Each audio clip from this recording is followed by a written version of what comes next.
नमस्कार साथियों, मैं आपका साथी जितेंद्र पटेल देसी भैया, संयुक्त मोर्चा प्रदेश समिति से।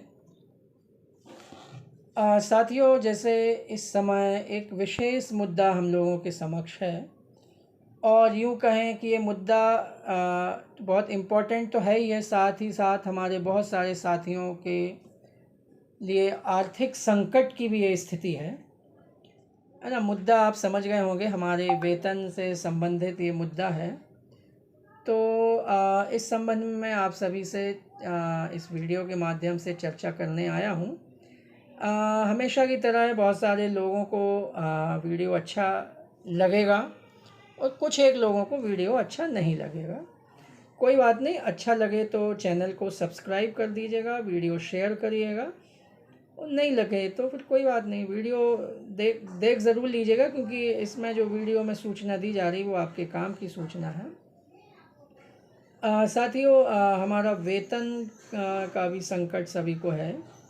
और अभी जैसे कि ये नई प्रणाली अभी आई है जिसमें आपका क्या बोलते हैं SNA स्पर्श पोर्टल के माध्यम से हमारे वेतन भत्ते का भुगतान किया जाना है और इस पे कार्य चल रहा। हमारा संयुक्त मोर्चा इस पे लगातार आपको सूचनाएं देते आया है, लगातार उस पे चल रही प्रक्रिया से अवगत कराता आया है।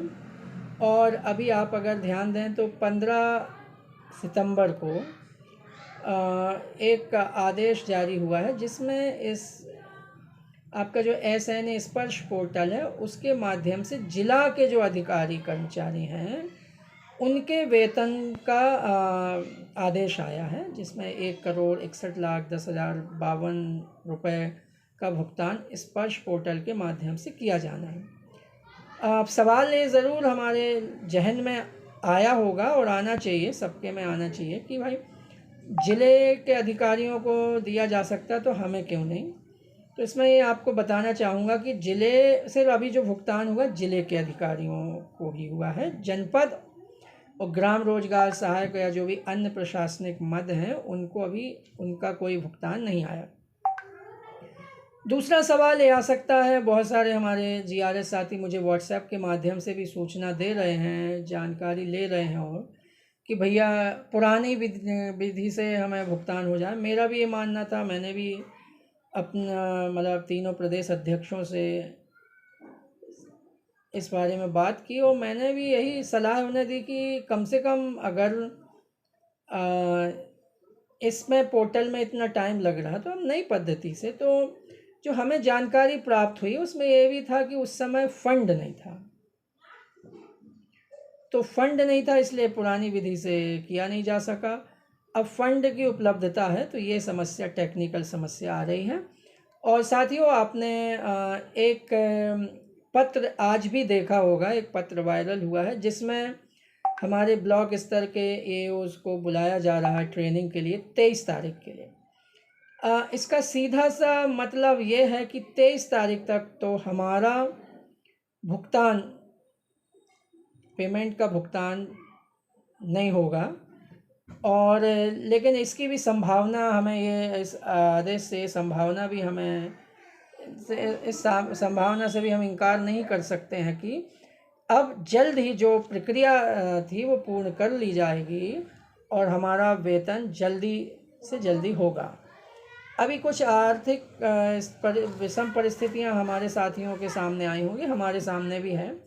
तो मुझे पूरी तरह से मैं आश्वस्त हूँ कि बहुत सारे ज़िले जनपदों के GRSों को जो इंटरनेट का 1,000 रुपये प्रतिमाह से भुगतान नहीं होता है, तो वो आप भुगतान हाल फिलहाल करवा लें। अगर 2 साल का भी हुआ है तो 24,000 रुपये से उससे आपका काम चल सकता है, या कुछ दिनों के लिए अन्य सोर्सेज का अपना लें।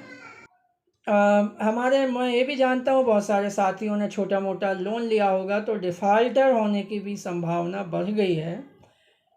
अब मेरा भी बहुत इसके पीछे मतलब दर्द है, मैं किसको बताऊँ। अगर मैं आपको अपना दर्द बताऊँगा तो आप ही सोचेंगे कि आज जब देसी भैया के हाल हैं तो फिर बाकी तो ठीक है। मैं खुश हूँ, जो भी ऐसे कई बार जीवन में परिस्थितियाँ आती हैं, हर बार रोने से, बार बार रोने से अच्छा एक बार रोना।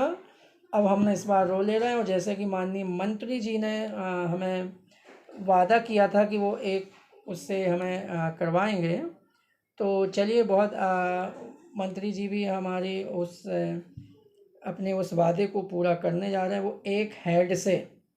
अब कई लोगों का सवाल ये भी आ सकता है कि भाई ये तो सरकार की प्रक्रिया है सरकार पहले भी मतलब कर रही, तो सबका इसमें संयुक्त मोर्चे का क्या योगदान है। तो साथियों, मैं आपको बताना चाहूँगा और याद भी दिलाना चाहूँगा कि आपके बहुत सारे आपके पास पत्र आए होंगे, शायद से आप लोगों के पास पढ़े होंगे, जिसमें एक लाइन लिखी रहती होगी। वो मैं लाइन आपको इसमें नहीं बोलूँगा, वो लाइन आपसे मैं रिक्वेस्ट करूँगा कि जिन्हें पता है वो कमेंट में वो लाइन लिख के बताएं कि वो लाइन क्या थी, आदेशों में क्या लिखा रहता था। और जिन्हें नहीं पता है तो वो कमेंट, इस वीडियो के कमेंट बॉक्स में जाके कमेंट पढ़ लेंगे। तो कहने का तात्पर्य यह है कि संयुक्त मोर्चे हमारे तीनों प्रदेश अध्यक्षों ने जो एक संगठन के रूप में, एक मुट्ठी के रूप में अपने आप को शासन प्रशासन के सामने प्रस्तुत किया है, उसके लिए उसका ये परिणाम है। और अभी हमने देखा 14 तारीख को माननीय हमारे मंत्री जी, हमारे विभागीय मंत्री माननीय प्रहलाद सिंह पटेल जी के द्वारा लिखित उनकी नर्मदा की परिक्रमा की घटनाओं का संकलन पर एक किताब का विमोचन था। परिक्रमा उस किताब का नाम है, जिसमें आरएसएस प्रमुख मोहन भागवत जी, माननीय सीएम सहित देश के विभिन्न कोनों से सांसद, विधायक और सभी विभागों के आला अधिकारी उपस्थित थे। अगर हम मध्य प्रदेश की ही बात करें तो ये देखें कि मध्य प्रदेश की सब कम से कम लगभग 10 करोड़ की आबादी है। उस 10 करोड़ की आबादी में वहाँ 1500-2000 लोगों की उपस्थिति थी। और आपको ये भी पता है कि प्रदेश में ऐसे ना जाने कितने संगठन और क्या नहीं है, लेकिन हमारे संयुक्त मोर्चे के तीनों प्रदेश अध्यक्षों को वहाँ पे बुला के ससम्मान बुलाया गया, आमंत्रण पत्र दे के बुलाया गया। ससम्मान वहाँ पे मंत्री जी ने उनकी आवभगत कराई और वहाँ उनसे संवाद भी हुआ। वहाँ इतने बड़े कार्यक्रम में माननीय सीएम साहब से भी उन्हें मुलाकात करने का मौका मिला, अपना परिचय देने का मौका मिला, और वहाँ के जो आला अधिकारियों सबसे चर्चा हुई। और इन सब चर्चा में ये निकल के आया, और की वो प्रक्रिया है हमारा। ऑफ कोर्स हम हमेशा ये प्रयास करते रहें कि जो भी काम है जल्दी से जल्दी हो, तो हमारा काम जल्दी होगा, इसलिए हमारा संगठन लगातार प्रयासरत रहा है और आगे भी रहेगा। वहाँ भी उन्होंने हिंट की, और आज 17 तारीख है और हमारे सामने वो आदेश पड़ा है कि 23 तारीख को जनपद स्तर के सभी एओज़ को ट्रेनिंग के लिए बुलाया गया। अब इस लेटर को डालने के बाद कुछ लोगों के मेरे पास मैसेज आए कि भैया वो इनको ट्रेनिंग मतलब कब तक सीख जाएंगे पेमेंट डालना। तो ठीक है, ये थोड़ा सा ह्यूमरस है, लेकिन उत्सुकता भी है, क्योंकि 3 महीने पूरे होने जा रहे हैं, बहुत तकलीफ होती है ना। और हम तो कर्मचारी हैं, 15 तारीख तक खुश रहते हैं, 15 के बाद फिर डाउन हो जाते हैं, 1 से 15 तक वो सैलरी चलती ही है। और मैं ये बात कर रहा था, हमारे तीनों मुखियाओं को वहाँ ससम्मान बुलाया गया, और हमारे जो प्रदेश अध्यक्षगण हैं उन्होंने उस किताब को भी परचेज़ किया है, और उसमें माननीय मंत्री जी से ऑटोग्राफ भी प्राप्त किए। तो ये भी एक बड़ी उपलब्धि है।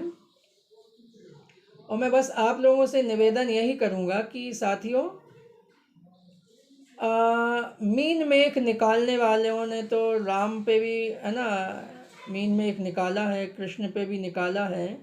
मीन मेख निकालने वालों का कुछ नहीं, मुझे मैंने बहुत दिनों से व्हाट्सएप तो नहीं देखा है, लेकिन ऑफ कोर्स कुछ लोगों ने इसमें भी कुछ ना कुछ कमी निकालने का प्रयास किया होगा, और आपके सामने उस कमी को प्रस्तुत करने का प्रयास किया होगा। तो मैं तो बस यही निवेदन करूँगा कि कमी निकालने वालों को कमी निकालने दीजिए। हमारा संयुक्त मोर्चा मजबूत है, मजबूत रहेगा, मजबूती से आगे बढ़ेगा, और हमारे हकों हितों के लिए हमेशा तत्पर रहेगा, लड़ेगा। और जल्द ही, अभी तो सैलरी का मसला है, ये तो टेम्परेरी है। अभी हमारा मुख्य उद्देश्य जो सहायक सचिव पे संविलियन का है वो हमारा उद्देश्य है और उसे हम लेकर ही रहेंगे। और एक छोटी सी मैं आपको घटना के साथ अपने इस वीडियो को वाइंड अप करना चाहूँगा। जैसे कि आपने एक चौराहे पे आप करिएगा, एक तस्वीर रखिएगा और उसमें और बाजू में एक पेन पेपर या बोर्ड लिख के मार्कर रख दीजिए और वहाँ लिखिएगा कि इस तस्वीर को देख के इसमें अच्छाई क्या है ये लिखिए।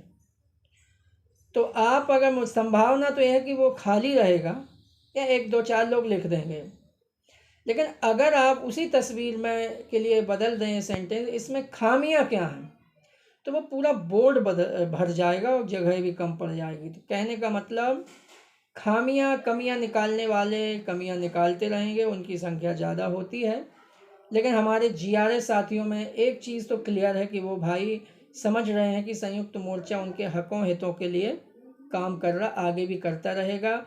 आप सभी से रिक्वेस्ट है कि धैर्य बनाए रखें, संयुक्त मोर्चे का सहयोग करते रहें। हमारे तीनों प्रदेश अध्यक्ष, पूरी प्रदेश समिति आपके हकों हितों के लड़ने के लिए, उन्हें पाने के लिए कटिबद्ध है। इन्हीं सब के साथ मैं अपनी वाणी को विराम दूंगा। जय हिंद, जय भारत, धन्यवाद।